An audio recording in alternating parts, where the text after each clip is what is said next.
Et nous allons passer au panel numéro 2, qui sera modéré par le vice-président de l'Institut Schiller, Harley Schlanger, à qui je donne la parole. Merci Denise, merci beaucoup. Donc je voulais simplement souhaiter la bienvenue à ce deuxième panel de la conférence internationale de l'Institut Schiller pour établir une nouvelle architecture de sécurité et de développement international. Et sur ce panel, on va discuter de la nécessité urgente d'avoir une nouvelle plateforme et un nouveau système économique et monétaire international. Bien avant la crise en Ukraine actuelle, il y avait déjà un effondrement accéléré du système économique actuel. Et dans ce panel, nous allons regarder à ce qui doit être fait pour sortir de cet effondrement du système, pour établir des relations économiques basées sur la coopération entre les États-nations souverains. Et j'espère qu'on aura l'opportunité aussi d'avoir des questions-réponses à la fin. Et je demanderai à chacun des intervenants de rester dans un temps de 10 minutes si possible pour avoir le temps d'avoir cette discussion justement. Et on va commencer par Denis Small, qui est rédacteur en chef pour l'Amérique latine du magazine de renseignement l'EIR, et qui va parler du plan international de la Rouge pour une nouvelle architecture. Et sa présentation, en fait, c'est une nouvelle architecture, un programme pour empêcher la famine d'1 milliard d'êtres humains à cause des sanctions économiques actuelles. Denis, je te donne la parole. Merci Harley.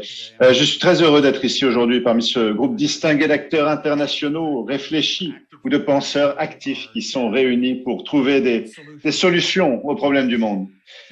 Ces problèmes sont en effet considérables. Je me souviens de ce que Ramsey Clark a dit un jour à propos de ce qui rendait Lyndon LaRouche si dangereux pour ses ennemis de l'establishment financier international, à savoir que son organisation était, je le cite, un moteur fertile d'idées. Et c'est encore aujourd'hui exactement ce qui fait de nous une telle menace pour l'establishment financier existant, centré à la City de Londres, avec une branche importante à Wall Street. Il est maintenant urgent de relancer ces moteurs d'idées pour faire face à une crise d'une ampleur que nous n'avons pas vue depuis la peste noire du XIVe siècle, certainement, si tant est qu'elle le soit. Alors, il y a quelques mois, on estimait que 235 à 250 millions de personnes mourraient de faim au cours de l'année. Donc, aujourd'hui, les meilleures estimations, et elles sont malheureusement exactes, indiquent que près d'1 milliard de personnes pourraient mourir de faim cette année. Voilà. Cela représente 1/8 de la population mondiale humaine, quand même. La situation dans certains pays, notamment au Moyen-Orient et en Afrique du Nord, est très mauvaise en raison de leur extrême dépendance à l'égard des importations. En coupant les exportations russes et ukrainiennes, les Russes, par le biais de ces super sanctions qui ont été appliquées, les deux pays détiennent ensemble 1/3 de tout le blé qui est échangé sur les marchés mondiaux. Donc encore une fois, l'Afrique et le Moyen-Orient en particulier sont touchés de plein fouet. Donc la situation de l'énergie, c'est encore pire. L'Europe est particulièrement touchée. L'Europe est totalement dépendante des exportations russes de pétrole et de gaz. L'Allemagne, la nation la plus industrialisée d'Europe, elle tire 24% de son approvisionnement énergétique total du gaz et du pétrole russe, comme vous pouvez le voir sur le graphique sur votre écran. Mais ce n'est pas seulement l'Afrique qui est touchée. Ce n'est pas seulement l'Allemagne. Ces super sanctions qui viennent s'ajouter à l'effondrement en cours de l'ensemble du système financier mondial frappent le monde entier. C'est ce à quoi nous avons affaire maintenant, comme vous pouvez le voir en regardant la fameuse fonction de triple courbe de Lyndon LaRouche, qui donne une idée de la relation entre la croissance des actifs financiers spéculatifs d'un côté et l'effondrement économique physique sous-jacent. Vous pouvez voir que ce problème a en fait commencé avec l'effondrement des taux de croissance de l'économie physique à partir de 71 environ, lorsque le système de taux de change flottant a été introduit au niveau international. Donc, le système de taux de change fixe de Bretton Woods, établi par Franklin Delano Roosevelt, a été sabordé. Et cela a ouvert les portes à un raz-de-marée de spéculation qui a été aujourd'hui une bulle de produits dérivés qui se situe entre 1,5 et 2 quadrillions de dollars, c'est-à-dire des millions de milliards de dollars. Ce qui s'est passé, comme vous pouvez le voir sur la deuxième version de cette triple courbe, c'est qu'en plus de cet effondrement continu, nous avons eu une première chute avec la pandémie qui a provoqué de terribles crises dans le monde entier. Et en plus de cela, il y a eu une autre chute par la désindustrialisation intentionnelle instituée à la suite de la réunion COP26 et du programme environnementaliste généralement international. Puis maintenant, il y a une troisième chute dramatique avec ces sanctions qui ont été mises en place au niveau international. Donc, depuis 1971, lorsque le système de taux de change flottant a été établi, cela a été le début de la fin de ce qui était en fait le système Glass-Steagall au niveau international, qui séparait les utilisations productives de la monnaie et du crédit des activités spéculatives. À l'échelle internationale, nous parlons du système de taux de change fixe. Aux États-Unis, c'est le système Glass-Steagall, mais c'est la même chose en termes fondamentaux économiques. Donc, laissez-moi aborder la question de savoir comment résoudre ce problème, car je pense que c'est vraiment là que doivent se concentrer notre attention et notre discussion. Nous avons élaboré un programme pour résoudre cette crise au niveau mondial, pour créer une nouvelle architecture économique basée sur la politique économique de base de Lyndon LaRouche, qui est centrée sur notamment ces 4 lois. Donc maintenant, la chose par laquelle vous commencez, et vous devez toujours commencer par ça, c'est l'économie physique. Pas les aspects financiers de l'économie, mais l'économie physique. Si vous regardez la combinaison de la Russie, de l'Inde, de la Chine, ce que Primakov, à son époque, appelait le triangle stratégique, vous pouvez voir que ces 3 nations seules sont toutes attaquées et détruites par les assauts spéculatifs de Londres et de Washington, les assauts politiques, aussi bien des assauts politiques que militaires également. Mais ces 3 nations réunies ont 38% de la population mondiale. Elles produisent 42% du blé, 66% de l'acier et 45% des nouvelles centrales nucléaires en construction dans le monde. Ce n'est pas comme si elles pouvaient fonctionner en autarcie, mais elles ont une très bonne base pour rompre avec le système spéculatif et établir, et c'est le deuxième point de notre proposition, une monnaie commune entre ces mêmes nations qui établirait un taux de change fixe entre elles, entre ces différents acteurs, et une barrière absolue ainsi entre ces nations elles-mêmes et le système spéculatif basé sur le dollar aujourd'hui. Alors, il y a eu beaucoup de discussions dans les cercles financiers internationaux sur la manière de procéder. Serait-il soutenu par de l'or, par des matières premières, par quoi soutenir cette monnaie?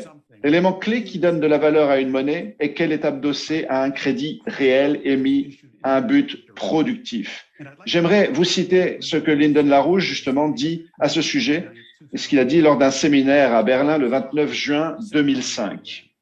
Donc, il a dit « La conception populaire de l'argent par les gouvernements et par les institutions dirigeantes est insensée, selon les normes des effets du concept de la façon dont il est appliqué.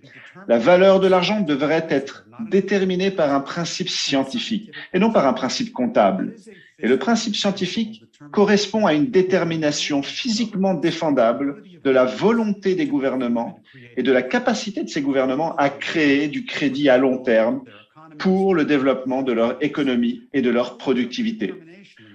La connaissance de la détermination et de la compétence du gouvernement à créer de la valeur, à créer de la richesse, est le principe scientifique qui permet d'avoir la richesse suffisante pour rembourser la dette que vous créez en temps voulu. C'est une question physique, pas une question comptable. » Fin de citation. Donc, je pense que c'est essentiel de se mettre à la tâche et de mettre en place un tel bloc commun et d'établir une monnaie pour soutenir ce bloc en termes de capacité économique physique. Donc, troisièmement, les nations qui font partie de ce sauvetage des économies physiques, en rompant avec le Titanic qui coule, doivent établir des monnaies nationales avec des taux de change fixes et non des taux de change flottants, qui ouvrent la porte à la spéculation avec le dollar. Et il faut défendre ce système de taux de change fixe avec le contrôle des changes. Donc, utiliser cela pour établir un crédit hamiltonien émis vers des activités productives, exactement de la sorte que Lyndon LaRouche vient de le décrire. La nécessité d'un tel mur complet entre l'économie spéculative et l'économie productive est au cœur d'un arrangement de type, on dit, Glass-Steagall. Avec cela en place, comme un bloc de construction, comme un point de départ, nous avons ensuite l'exigence de ces trois nations, les RIC, la Russie, l'Inde et la Chine, qui, rappelez-vous, était le début du BRIC, après le RIC, et ensuite le BRIC, c'est-à-dire avec le Brésil, la Russie, l'Inde, la Chine et l'Afrique du Sud. Donc, ils devaient se développer en prêtant des capitaux pour des activités productives en faveur du développement du tiers-monde, le secteur en développement. La plupart des nations du secteur en développement seront très heureuses de se joindre à un tel arrangement, car elles sont littéralement tuées par les politiques du système financier transatlantique actuel, qui coule d'ailleurs et s'autodétruit. Donc, il était extrêmement important, en tant que cinquième point, que ce type de nouvel arrangement soit proposé aux États-Unis et aux nations d'Europe. C'est ce que Lyndon LaRouche a toujours proposé, un accord à 4 puissances entre la Russie, l'Inde, la Chine et les États-Unis. Dans le cadre de propositions telles que l'initiative la Belt and Road, la ceinture et la route de la Chine, il est proposé aux États-Unis et à l'Europe de se joindre à cette activité qui, bien entendu, profitera non pas à Wall Street ou à la City de Londres, mais à la population et à l'industrie de toute la région. Ce n'est pas un changement si énorme pour les États-Unis. Il suffit de revenir aux principes d'Alexander Hamilton sur lesquels notre système américain d'économie politique a été en fait fondé. Enfin, et sixièmement, nous proposons que cette nouvelle orientation, cette approche de coopération Est-Ouest pour un développement gagnant-gagnant soit appliquée à l'Ukraine, le problème le plus difficile peut-être de la planète. L'Ukraine a été détruite par 30 ans de politique économique libérale et pas seulement par la guerre. Et cela s'est traduit par un effondrement d'un tiers de sa population, un effondrement de sa main-d'œuvre, un effondrement de 25% de sa main-d'œuvre manufacturière, et cela dans une économie qui avait été l'une des plus avancées du point de vue industriel, avec des technologies de pointe, des capacités aérospatiales et d'autres comme l'énergie nucléaire, etc. Et bien sûr, la fameuse terre noire fournissant des capacités agricoles sans précédent. Tout cela doit être reconstruit et doit être reconstruit avec une coopération conjointe entre l'Est et l'Ouest. C'est ainsi que l'Ukraine deviendra non pas le déclencheur d'une potentielle guerre thermonucléaire, mais une réorganisation autour d'un principe westphalien selon lequel le bénéfice de l'autre est la base de la résolution des problèmes de la planète tout entière. Nous devons relever le défi de l'Ukraine, non pas parce que c'est facile, mais parce que c'est difficile. Référence à Kennedy. Merci beaucoup. Merci, Denis.